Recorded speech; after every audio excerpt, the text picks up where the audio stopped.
Hello students, स्वागत है आपका हमारे चैनल ज्ञान गंगा पर।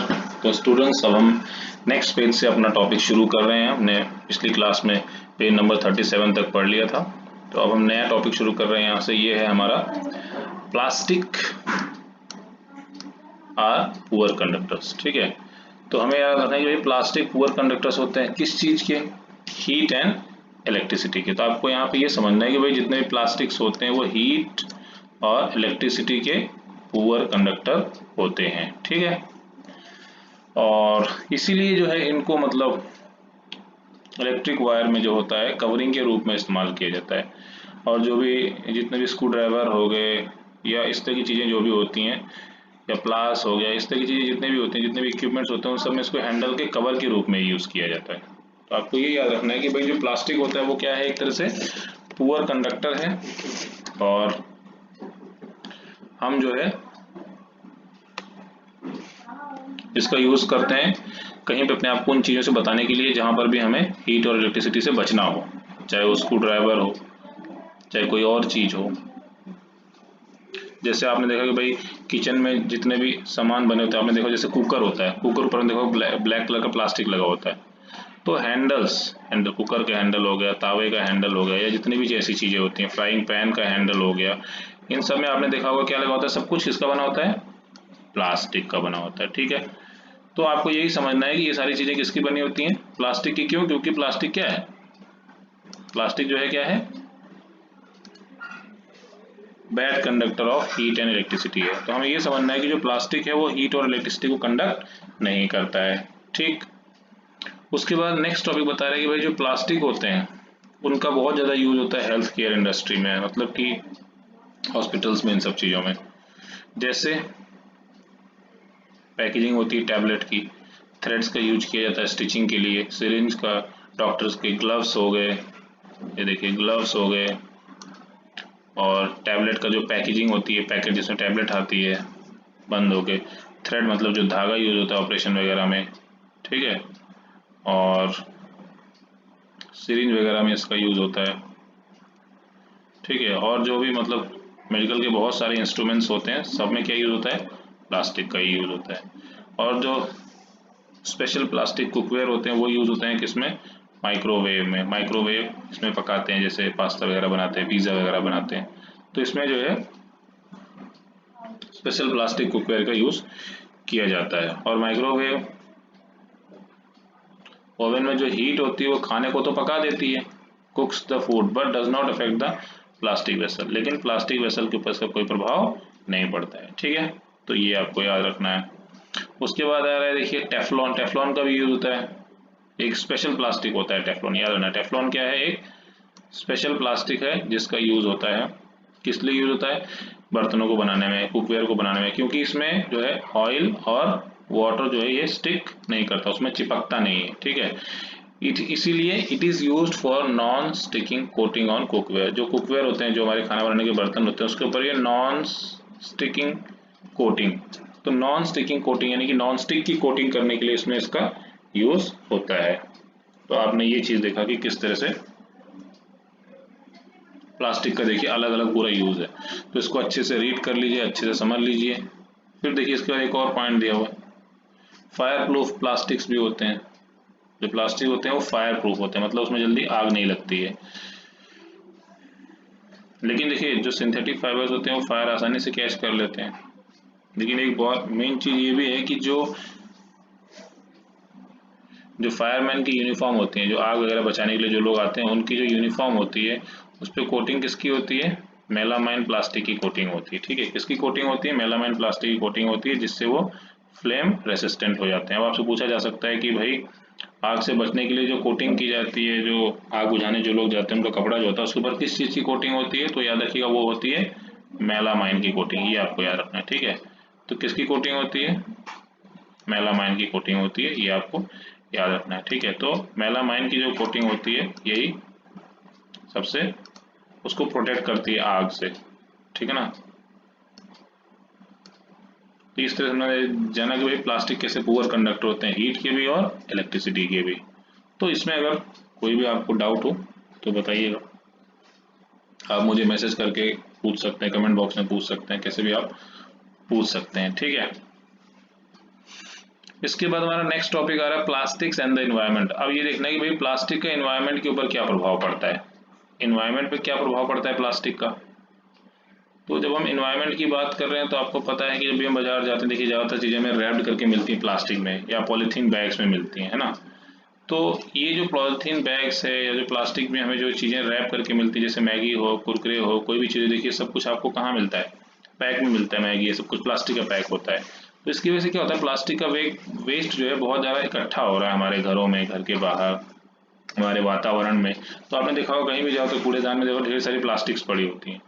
तो हमें यही समझना है कि प्लास्टिक धीरे धीरे कचरे में जाता है और इधर से प्रॉब्लम बन रहा है। तो प्लास्टिक जो है, प्लास्टिक का बहुत ज़्यादा कचरा जो है वो इकट्ठा हो रहा है और प्रॉब्लम क्रिएट कर रहा है, ठीक है। तो अब देखिए, एक जो मटेरियल होता है वो डिकम्पोज हो जाता है नेचुरल प्रोसेस के द्वारा। डिकम्पोज हो जाता है मतलब कि वो सड़ गल के मिट्टी में मिल जाता है नेचुरल प्रोसेस के द्वारा, बैक्टीरिया के एक्शन के द्वारा। तो ऐसी चीज़ों को हम क्या बोलते हैं, बायोडिग्रेडेबल। ये आपको याद रखना, ऐसी चीज़ें क्या होती हैं, बायोडिग्रेडेबल होती हैं। यानी कि जो चीज़ें सड़ गल के मिट्टी में मिल जाए आराम से अपने आप ही, जो चीज़ें आराम से मतलब बैक्टीरिया के द्वारा जो है सड़ा गला दी जाए और मिट्टी में मिला दी जाए, उसका वजूद खत्म कर दी जाए, उसको बोलते हैं बायोडिग्रेडेबल। मतलब कि एक जीव जंतु उसको खा पी के पचा के सड़ा गला के खत्म कर देता है, उसको बोलते हैं नॉन बायोडिग्रेडेबल। लेकिन एक मटेरियल ऐसा होता है जो इजीली डिकम्पोज नहीं होता है, which is not easily decompose. जो इजीली डिकम्पोज नहीं होता है वो क्या होता है, नॉन बायोडिग्रेडेबल, ठीक है। तो आपको याद रखना है कि नॉन बायोडिग्रेडेबल क्या होता है, वो होता है नॉन बायोडिग्रेडेबल जो इजीली डिकम्पोज नहीं होता है। यानी कि जो वैसा का वैसा मिट्टी में पड़ा रहेगा, जो वैसा का वैसा वातावरण में पड़ा रहेगा, वो होता है नॉन बायोडिग्रेडेबल। तो नॉन बायोडिग्रेडेबल का मतलब है जो डिकम्पोज ना हो बैक्टीरिया के एक्शन के द्वारा और वैसे ही पड़ा रहे और पॉल्यूशन क्रिएट करे। तो दो तरह की चीजें होती हैं, एक बायोडिग्रेडेबल और एक नॉन बायोडिग्रेडेबल, ठीक है। तो बायोडिग्रेडेबल ये हो गया और नॉन बायोडिग्रेडेबल ये हो गया। तो नॉन बायोडिग्रेडेबल और बायोडिग्रेडेबल दोनों में अंतर आपको पता लग गया। अगर कोई चीज नहीं समझ में आती है तो आप पूछिएगा। देखिए, आप सारे वीडियोस ध्यान से देखिए। अगर आप सारी वीडियोस ध्यान से देखते हैं तो मैं एक एक लाइन, एक एक शब्द आपको अच्छे से पूरा समझा रहा हूँ। तो इसके बाद कुछ बचता नहीं है, इसके बाद सिर्फ आपको सिंपल तरीके से अपने क्वेश्चन आंसर्स कर लेने हैं। इतना आसान हो गया, एक एक लाइन एक एक शब्द में आपको समझा दे रहा हूँ, तो इसमें कोई डाउट नहीं होना चाहिए। अब देखिए नेक्स्ट टेबल आ रहा है, टेबल 3.3। इसमें दिखाया गया टाइप्स ऑफ वेस्ट और कितना टाइम लगता है उसको डीजेनरेट होने में, मतलब उसको सड़ने गलने में, खत्म होने में, और किस तरह का वो मटेरियल हो जाएगा। अब जैसे देखिए, वेजिटेबल के छिलके हो गए या फ्रूट के छिलके हो गए, फ्रूट लेफ्ट ओवर हो गया, ये सारी चीजें जो है क्या है, कितना टाइम लगता है इसको सड़ने गलने में, 1 से 2 वीक। ये सड़ गल के मिट्टी में मिल जाता है, इसलिए ये क्या है, बायोडिग्रेडेबल है, ठीक है। पेपर है, तो पेपर को 10 से 30 दिन लगता है, ये भी बायोडिग्रेडेबल है। कॉटन क्लोथ्स हैं, इनको 2 से 5 महीने लगता है इनको डीजेनरेट होने में, फिर ये भी बायोडिग्रेडेबल है, ठीक है। नेक्स्ट है इसके बाद वुड, इसमें 10 से 15 दिन लगता है। तो इसको आपने देखा कि वुड में 10 से 15 दिन लगता है, ये भी बायोडिग्रेडेबल है, मतलब जो बैक्टीरिया के एक्शन के द्वारा सड़ा गला के मिट्टी में मिला देता है। तो ये देखिए इसमें चीज़ें, जैसे इसमें दो चीज़ें, tin, aluminium and other metal जो है ये नॉन बायोडिग्रेडेबल है। प्लास्टिक बैग, जिसके बारे में अभी हम पढ़ रहे थे, तो प्लास्टिक बैग्स क्या है, प्लास्टिक बैग्स को सेवरल ईयर्स मतलब सालों साल लग जाते हैं, ये मेन चीज़ फोकस करने वाली है। ये नॉन बायोडिग्रेडेबल है। नॉन बायोडिग्रेडेबल का मतलब होता है कि ये सड़ता गलता नहीं है आसानी से, बहुत ज़्यादा साल लगते हैं। जैसे देखिए टिन और एल्युमिनियम को 100 से 5 साल लग जाते हैं, ठीक है। तो ये नॉन बायोडिग्रेडेबल है। तो इस तरह से हमने ये जाना कि भाई कौन सी चीज़ बायोडिग्रेडेबल है और कौन सी चीज़ नॉन बायोडिग्रेडेबल है, ठीक है। तो इसमें कोई डाउट आपको हो तो आप पूछिएगा। बहुत ही आसान है, देखिए पूरी किताब मैंने आपके सामने रख दी है। अब ये नए तरह का प्रेजेंटेशन बनाया, आई होप इस प्रेजेंटेशन को आप बहुत पसंद करेंगे। इसमें पूरी किताब, आपको किताब खोलने की भी जरूरत नहीं है। पहले मैं बोलता था भाई किताब खोलिए, अब तो मैंने पूरी आपकी किताब ही खोल दी आपके सामने, ठीक है। तो देखिए यहाँ पे आ रहा है कि भाई जैसे जो प्लास्टिक है उसको बहुत सारे साल लगते हैं उसको डिकम्पोज होने में, तो ये क्या है, इन्वायरमेंट फ्रेंडली नहीं है, मतलब ये हमारे इन्वायरमेंट के लिए अच्छा नहीं है। तो हमें ये याद रखना है कि जो प्लास्टिक है ये इन्वायरमेंट फ्रेंडली नहीं है और इसका यूज़ हमें मिनिमाइज करने की कोशिश करनी चाहिए। और प्लास्टिक से क्या हो रहा है, इन्वायरमेंटल पॉल्यूशन हो रहा है। प्लास्टिक से क्या हो रहा है, इन्वायरमेंटल पॉल्यूशन, मतलब हमारा वातावरण जो है वो प्रदूषित हो रहा है। चारों तरफ देखिए प्लास्टिक ही प्लास्टिक, कचरा ही कचरा फैला हुआ है। तो इसको आपको याद रखना है कि क्या हो रहा है, इन्वायरमेंटल पॉल्यूशन हो रहा है प्लास्टिक की वजह से। और बर्निंग से भी क्या होता है, इनकी मतलब बर्निंग प्रोसेस भी बहुत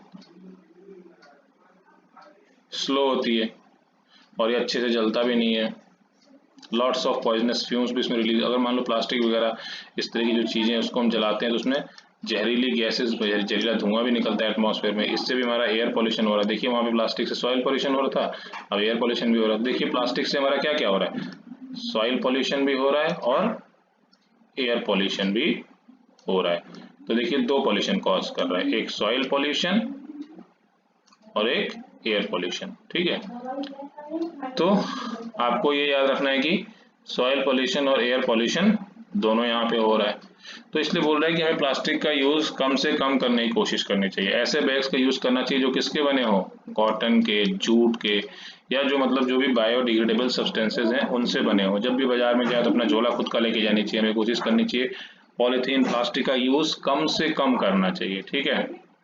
तो जो बायोडिग्रेडेबल और नॉन बायोडिग्रेडेबल वेस्ट हैं उनको अलग अलग कलेक्ट भी करना चाहिए, नहीं तो दोनों मिल जाएगा तो फिर मुश्किल होगी। उनको अलग अलग कलेक्ट करके हमें वेस्ट को भेजना चाहिए, कचरे को, ठीक है, अपने घर में हमें करना चाहिए। तो आप पूछ रहे हैं कि भाई आप भी कुछ तरीके बताइए जिससे आप प्लास्टिक मटेरियल का जो है यूज़ कम कर सकते हैं, आप भी कुछ तरीका बताइए, ठीक है ना। तो ये भी आपको ध्यान रखना है। इसके बाद आ रहा है कि भाई देखिए प्लास्टिक को हमें इधर उधर फेंकने से अच्छा है कि प्लास्टिक को हम क्या कर सकते हैं, रिसाइकल कर सकते हैं। रिसाइकल का मतलब होता है जैसे मान लो एक कोई सामान हमने बनाया, उसको हमने यूज़ किया, फिर उसको हम फेंकने के बजाय उसको हमने कहाँ भेज दिया, फैक्ट्री में भेज दिया, दोबारा इसको पिघला के मोल्ड करके फिर हम एक और हमने नया आइटम बना लिया, ठीक है। तो हमें ये करना है, इसको बोलते हैं रिसाइकल करना। मतलब एक आइटम हमने बनाया, उसको यूज़ किया, जब वो खराब हुआ तो उसको फेंकने के बजाय हमने उसको रिसाइकलिंग के लिए भेज दिया, इसको पूरा पिघला के रिसाइकल करके दोबारा हमने एक नया आर्टिकल ही तैयार कर दिया, ठीक है, जिसको बोलते हैं रिसाइकल करना। तो जितने भी मतलब थर्मोप्लास्टिक्स हैं, ज़्यादातर जो भी थर्मोप्लास्टिक्स है उसको आसानी से रिसाइकल किया जा सकता है पिघला के, ठीक है। अब आपको क्या करना है कि एक लिस्ट बनानी है जिसमें जिस आइटम को हम रिसाइकल कर सकते हैं और जिसको नहीं कर सकते,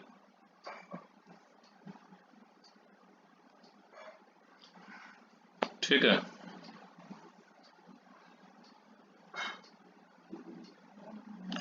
अब देखिए बोल रहा है कि हमें एक रिस्पॉन्सिबल सिटीजन बनना है तो हमें क्या यूज़ करना चाहिए, एक रिस्पॉन्सिबल सिटीजन बनना है तो हमें 4R प्रिंसिपल का यूज़ करना चाहिए। अब 4R प्रिंसिपल्स क्या है ये, रिड्यूस मतलब कम करो, रीयूज मतलब दोबारा दोबारा यूज़ करो, रिसाइकल मतलब उसको रिसाइकल करके नया बना लो, रिकवर रिकवर मतलब धीरे धीरे उसको ठीक करो। तो इस तरह से हम इन्वायरमेंट फ्रेंडली टेक्निक यूज़ कर सकते हैं। तो यानी कि ऐसी टेक्निक जिसमें रिड्यूस, रीयूज, रिसाइकल और रिकवर, इस तरह की टेक्निक हम कर रहे हैं तो ये इससे हमारे इन्वायरमेंट को बहुत फ़ायदा होगा। तो हमें 4R प्रिंसिपल को यूज़ करना है, मतलब कि प्लास्टिक का यूज़ घटाओ पहले तो, फिर रीयूज़ करो, है भी तो दोबारा दोबारा यूज़ करो, रिसाइकिल करके यूज़ करो और रिकवर करो, फिर जो भी जहाँ भी नुकसान हो रहा है उससे रिकवर करने की कोशिश करो। ऐसा हम करेंगे तो ये हमारे लिए क्या होगा, एक इन्वायरमेंट फ्रेंडली टेक्निक होगी, ठीक है।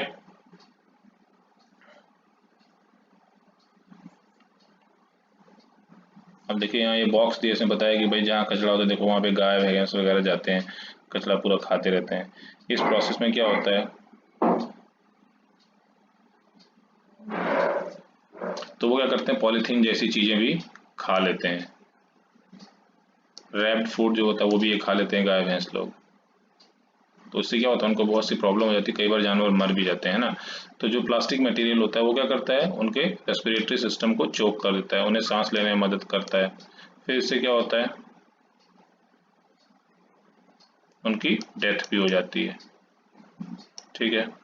पॉलीथीन बैग्स अगर यहाँ वहाँ फेंक देते हैं हम लोग तो ये क्लॉगिंग करता है, नालियों में जाके फंस जाता है, नालों में जाके फंस जाता है, तो उससे पानी इकट्ठा होता है, पानी जो नालियों में जो पानी बह रहा होता है वो बहता नहीं है ठीक से। और इससे क्या होता है, जैसे केयरलेसली यहाँ वहाँ हम फेंक देते हैं या रैपर्स फेंक देते हैं, जैसे लेस, कुरकुरे, चिप्स के रैपर, बिस्कुट के रैपर, सबका रैपर यहाँ फेंक देते हैं, तो इससे भी तो मतलब एक तरह से हम पॉल्यूशन ही तो कर रहे हैं। तो कहीं ना कहीं देखा जाए तो प्लास्टिक की वजह से क्या हो रहा है, हमारा पॉल्यूशन बढ़ रहा है। ठीक है, तो प्लास्टिक की वजह से क्या हो रहा है, हमारा पॉल्यूशन जो है बढ़ रहा है। ठीक है, तो हमें पॉल्यूशन कम करना है। क्या करना है, पॉल्यूशन कम करना है हमें। ठीक है, अब देखिए बोल रहा है फाइबर वाइज, क्या बोल रहा है fibre wise, do not throw plastic bag in the water bodies. जो प्लास्टिक के बैग्स होते हैं उनको वाटर बॉडीज में मत भेजो, फेंको, और रोड पे मत फेंको। मतलब जो भी जैसे हम कुरकुरे, लेस, चिप्स खाते हैं या कोई भी प्लास्टिक यूज करते हैं तो उसको हमें क्या चाहिए, इधर उधर नहीं फेंकना चाहिए। ठीक है, तो यानी कि प्लास्टिक्स को हमें इधर उधर नहीं फेंकना चाहिए। और अपने साथ में अगर मान लो कहीं कोई सामान लेने जा रहे हैं तो हमें कॉटन का कैरी बैग लेके जाना चाहिए या जूट का कैरी बैग लेके जाना चाहिए। क्यों, क्योंकि ये बायोडिग्रेडेबल है। मान लो ये सड़ते गलते हैं फटते हैं, इनको हम फेंकते भी कहीं तो ये सड़ गल के मिट्टी में मिल जाएगा। ये नॉन बायोडिग्रेडेबल नहीं है, लेकिन जो प्लास्टिक है वो नॉन बायोडिग्रेडेबल है, उसको नहीं यूज करना है। कॉटन का बैग या जूट का बैग यूज करना है। तो आपको याद रखना है कि कॉटन का बैग या जूट का जो बैग होता है ये बायोडिग्रेडेबल है, इसको यूज करने से एनवायरनमेंट कोई नुकसान नहीं होता है। तो हमें अपने एनवायरनमेंट को प्रोटेक्ट करना है भाई, ये जिम्मेदारी देखिए हमारी भी है। मान लीजिए अभी हमने चिप्स खाया, आप लोग क्या करते हैं, लेस चिप्स, कुरकुरे चिप्स खाते हैं, कहीं हम लोग कचरा फेंक देते हैं ऐसे ना। हमें ये नहीं करना है, चाहे हम भी ऐसे ही करते होंगे, तो हमें ये नहीं करना है। हमें एक काम करना है, सारा कचरा इकट्ठा करना है और कोशिश ये करना है कि इधर उधर नहीं फेंकना है कचरा। ठीक है, और प्लास्टिक का मटेरियल का यूज कम करना है, मिनिमाइज करना है, मतलब कम करना है। प्लास्टिक के मटेरियल का यूज हमें मिनिमाइज कर देना है या कम कर देना है। जैसे प्लास्टिक का लंच बॉक्स नहीं यूज करना है, हमें उसकी जगह स्टील का लंच बॉक्स यूज करना है प्लास्टिक की जगह। तो स्टील का लंच बॉक्स ज्यादा सेफ है हमारे लिए, उससे कोई नुकसान भी नहीं, क्योंकि प्लास्टिक से कई बार दूसरे नुकसान भी होते हैं हमें।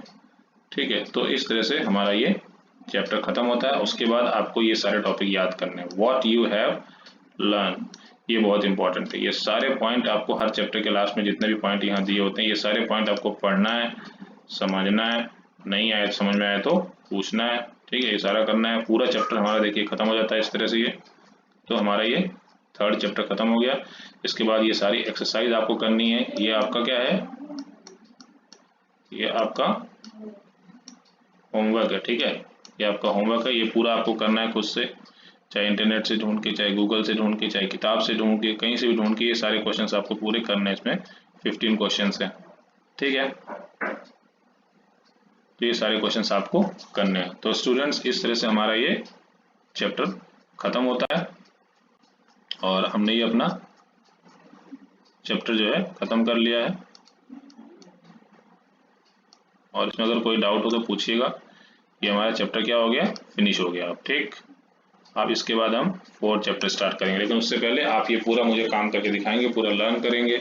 इन तीनों चैप्टर का हम टेस्ट भी लेंगे। और मैं आपसे फिर से बोलूंगा कि वीडियो जरूर आप पूरा देखेंगे। देखिए पूरा वीडियो देखने से फायदा ये होगा कि आपको सब कुछ समझ में आएगा। अब मैं देखिए नए तरीके से वीडियो बना रहा हूँ जिसमें मैंने पूरी की पूरी बुक ऐड कर रखी है, तो इससे आपको बहुत आसानी होने वाली है। अब आपके पास बुक हो ना हो उससे कोई मतलब नहीं, कुछ भी हो ना हो कोई मतलब नहीं है।